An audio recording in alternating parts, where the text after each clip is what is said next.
PDG bu Public SN. alors ñu am mbégte lool et c'est un plaisir pour moi personnellement de recevoir ko en tout cas ci plateau bi journaliste bu mag bi koo xam ne ñun ñi ñëpp dañ la war a jox àllarba nag sama mag gi di la jaajëfal saa su ne ci liggéey bi alors ñu bàyyi la nga nuyoog téléspectateurs yi laataa ñuy dugg yow dans le vif du sujet. waaw ma lay nuyu bu baax Mohamed. yow dama la boole ci sama doom yi.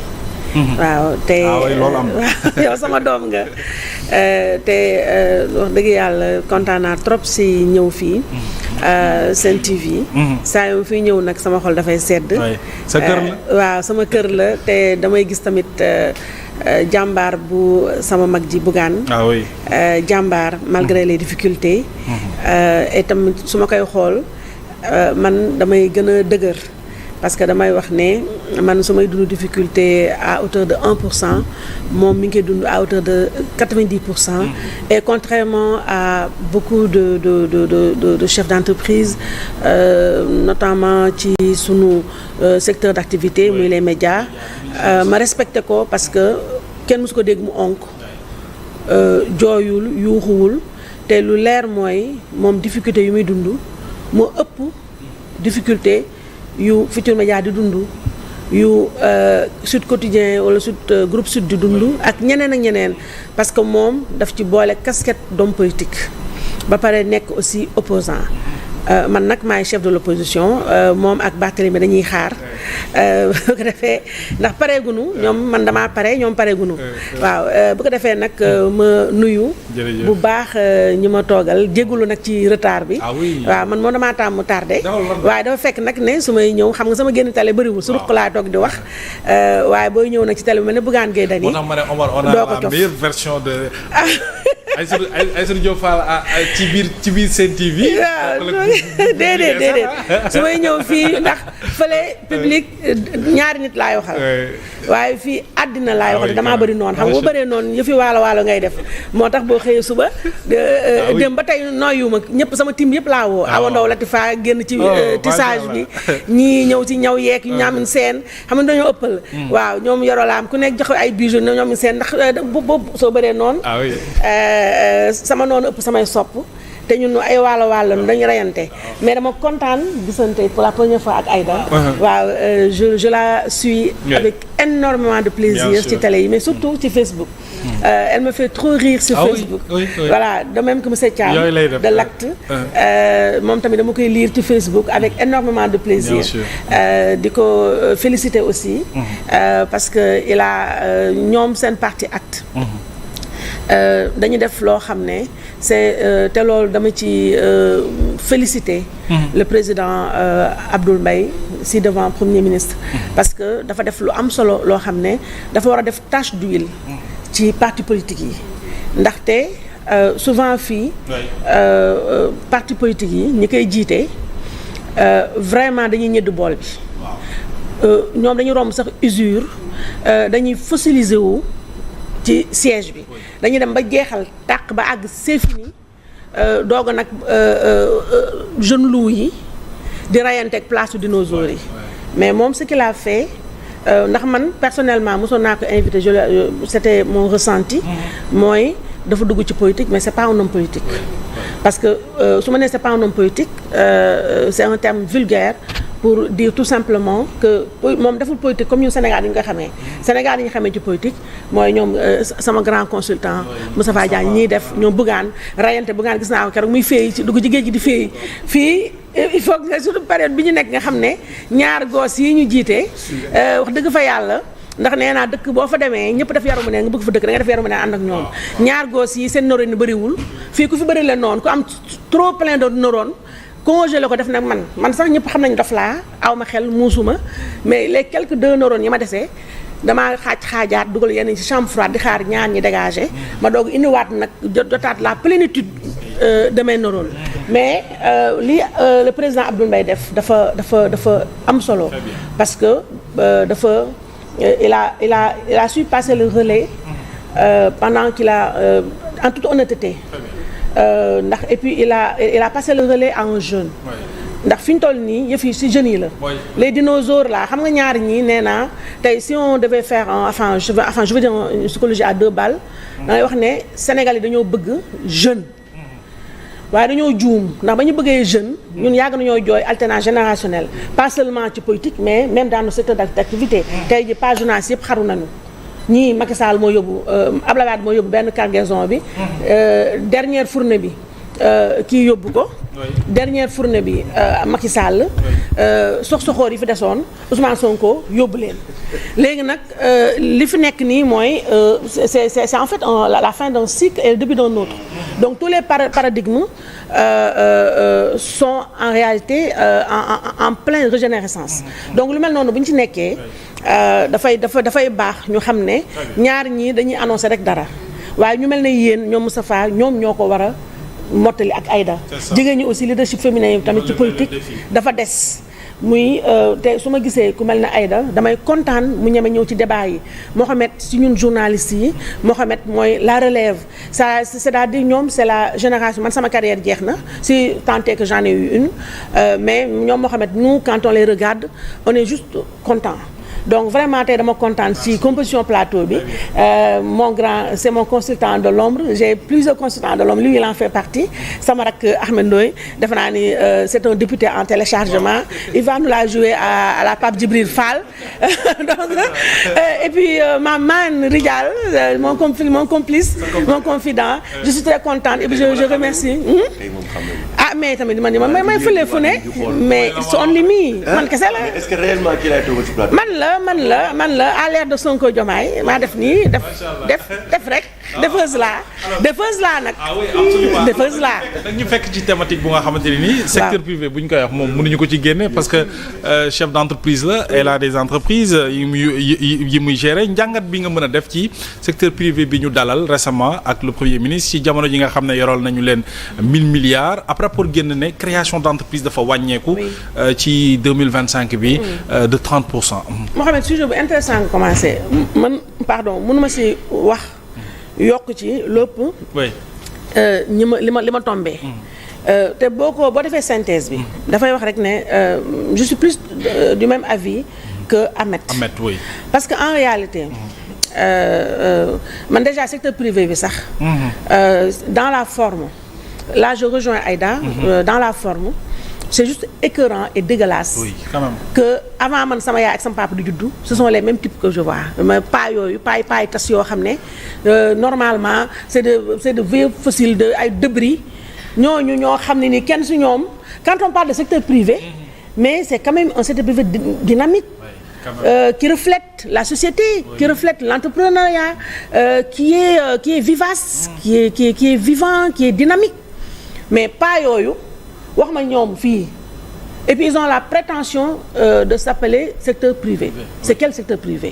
Aujourd'hui secteur privé sànq grand Moustapha wax na ko. mooy tiktokers yi boo gisee man je suis très fan de ñi nekk ci TikTok ce nouveau type d'entrepreneuriat te ñun dañ ko man damay xool je suis très curieuse de nature damay xool li xew France et cetera ci TikTok. Fii c'est vrai c'est un terme galvaudé quand on parle d'influenceur il n'influence personne il peut même pas influencer chez eux mais man si terminologie influenceur je préfère parler d'impact am nañu quand même impact. Oui. Impact bi mooy tey état joxu leen moyen wala ay mécanismes yoo xam ne ñoom mën nañ ci dugg. entreprendre. C'est ça. mais ñoom te ñu bëri si ñoom dafa ñu école wala ils ont été déscolarisés super tôt mais ils ont quand même pu fexe ba rayante di créer. jël outil bu mel ne TikTok nga xam ne fii Sénégal c'est pas rentable fayul. ñu fexe ba am seen propre économie tey su ma gisee jaaykatu saabu yi. jaaykatu institut ay xale yu ndaw xale yu jigéen yoo xam ne am nañu seen jomu bopp ba ñëw créer loo xam ne nii ñu ngi créer ay emploi livraison yi livreur yeeg ñiy jàmb seen diw yeeg yooyu ñoom c'est un autre modèle économique que le nôtre. Oui. Et le secteur privé est en train de se réinventer à l'heure du digital. D'accord beneen bi mooy nga xool nga ñëw tey si ñun médias yi man bu démb doon tey honnêtement damay def comme xale yi lu ñuy def benn téléphone les gosses là avec leur téléphone ils filment ils montent ils diffusent et ils gagnent des thunes de fous furieux. Oui. Avec genre zéro investissement pratiquement à part le téléphone qu'ils ont et c'est même pas des téléphones high-tech comme les nôtres. Donc yooyu ñooñu quand on parle de secteur privé ñooñu ñoom ñooy wax ak sénégalais yi ñoo ñooy refléter la société. Absolument. En réalité c'est pas ces vieux dinosaures là ñi nga xam ne ils étaient là à l'âge de la pierre taillée ñoom ñoo toog ñu dajaloo et puis ils sont là vraiment avec leur gros seen biir yu ngande yi xam nga lex yu ngande tous vraiment des niches à milliards ñu ñëw toog dajaloo avec un premier ministre qui est là qui lui-même ne sait même pas comme Aïda dit koo xam ne xamul sax ban heure a jot. En réalité Ousmane Sonko bi ñu togaloon noonu moo la ëpp problème lui qui n'a jamais musul créé benn emploi à part le chauffeur qu'il avait et les deux bonnes qui bi mu yoroon chauffeur sax ba mu déggee daal la commencé am chauffeur donc quelqu'un comme ça qui n'a jamais rien entrepris de sa vie face à des dinosaures de vieux fossiles ay musées ñu toog jàkkaarloog ñoom mais ces gens-là moi ils m'ont fait trop rire. Kenn si ñoom amul entreprise kan moo mën a wax ban mooy entreprise du béy di añ kan moo ma ko mën a wax personne non honnêtement mais nañ ma wax c'est-à-dire gis nga Sénégal moi j'ai horreur de participer dans le débat politique public. Je préfère être dans mon ruq là-bas à faire mes délires et tout ça parce que c'est juste à gerber. Absolument. Hypocrisie bu nekk Sénégal loolu dafa war a jeex parce que moom mi leen dalal moo gën a xam ne ñii ñëpp yàgg na leen saaga moom déjà. moo tax foog Ousmane bu Ahmed Ndoye waxee ne ñooñu bu ñu amoon fulla duñ toog Ousmane Sonko quel que soit appareil wu premier ministre yére premier ministre bu mu sol mais koo xam ne nii yàgg na la saaga mu ñoo toog yow c'est juste hallucinant. Beneen bi mooy redresser quoi ñoom ñoo daaneel économie bi. Moi am na ku ma découvrir ci TikTok dama koy def te teg souvent public. Mamran je l'adore c'est un humoriste je l'adore. Il a dit que dañu wax ne ñi fi nekkoon ay sàcc lañu. te bañ doon sàcc dëkk baa ngi dox. ñii nee nañu main propre. mais te dëkk bi taxaw na. mais ni ñu ni war sàcc yi parce que nous en fin de compte Mohamed en fin de compte nous qu'est-ce qui nous intéresse. Ce qui nous intéresse c'est pas des paragons de vertu fii c'est pas un truc à la morale fii c'est pas une compétition de kan moo gën a vertueux kan moo te ñoom jubuñu ku leen xool il y a 17 mois ils ont pas fait 15 mois hein ils ont fait 17 mois bientôt 2 ans ces gens-là donc ñii ñoom ñëpp xool jël leen naraayu jub nañ defar sàpp yi ñu taxaw ki ci gën a mag ba ci gën a tuuti il y a 17 mois 1 kilo la ñu doon peese 1 kilo Diomaye 2 grammes la doon peese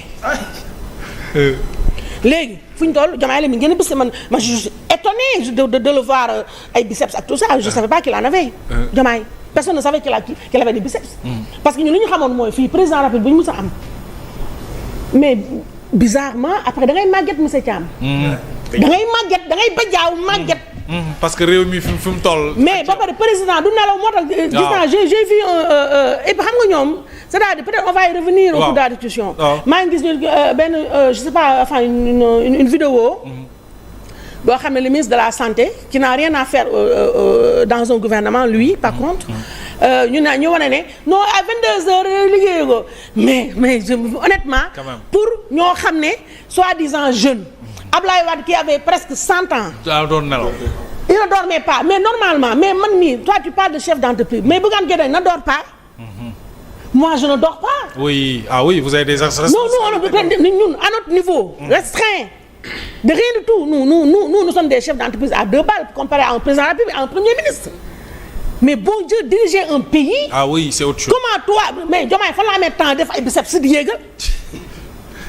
L'autre là qui passe son temps à dormir à manger s'il ne débute pas des diatribes l'autre notre cher premier ministre fan la c'est-à-dire moi j'ai jamais vu ça xam nga loolu rek moo lay wan ne la sénégalais yi. erreur bu ñu dugal seen bopp ndax ci soxor ak dégagisme. oui. tey man musuma gis ci àddina président de la république boo xam ne 17 mois nga pata ñii balaa 2029 s'ils sont encore là pour notre plus grand malheur. mais ces gens là Caterpillar moo leen jël non je te jure ils vont faire des cures d'améguissement parce que 17 mois moi il m'a fallu 3 ans pour dégager mes kilos en trop. j'étais à 120 kilos. oui. il m'a fallu 3 ans moi pour les dégager. bàyyi ceeb bàyyi mburu bàyyi tout parce que xam ne damay xeex ak ñii. ma ne noo xaaral je peux même pas gis nga tey dama. mais j'ai dévalé les escaliers. naa gën a oyof. dama gën a oyof.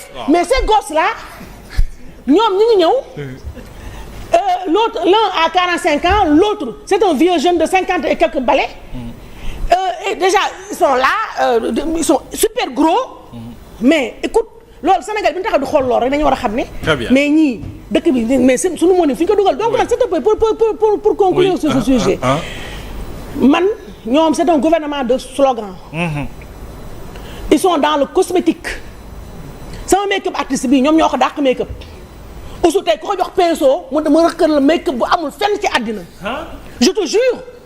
Ousmane Sonko mais c'est le plus grand make-up artiste du monde. maquillage la mën. laalu jox ko pinceau jox ko poudrier mais mu rëkkal la make-up bu amul fenn ci àddina.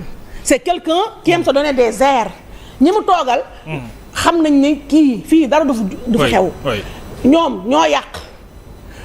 ils peuvent même pas ils sont même pas assez intelligents pour être des pyromanes sapeurs-pompiers parce que Kabessa dara.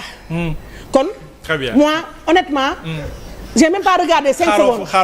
non xooluma ko am j'ai même pas de temps à perdre moi man salaire laa lijjanti damay fay salaire laa lijjanti j'ai pas de temps. absolument et puis Aïssatou ñu ngi ñëwaat ak yow léegi ci sujet bu la war a intéressé. oui nga xamante ne nii bokk na sax ci sa teewaay incha allah. alors Omar le secteur privé moom c'est ton moom je l'ai rappelé tout à l'heure. mais secteur privé non si je revendique ça mon appartenance aussi mais par contre. mais man secteur privé TikTok. waaw new generation. jeex na moi je fais pas partie de ces vieux dinosaures là. on comprend qui me trompent quand même. man li may rafetlu. Omar sur le secteur privé ak seen mooy ça c'est ton sujet. parce que yow tu défends toujours le secteur privé. dama leen di féliciter. oui. muy Bougane.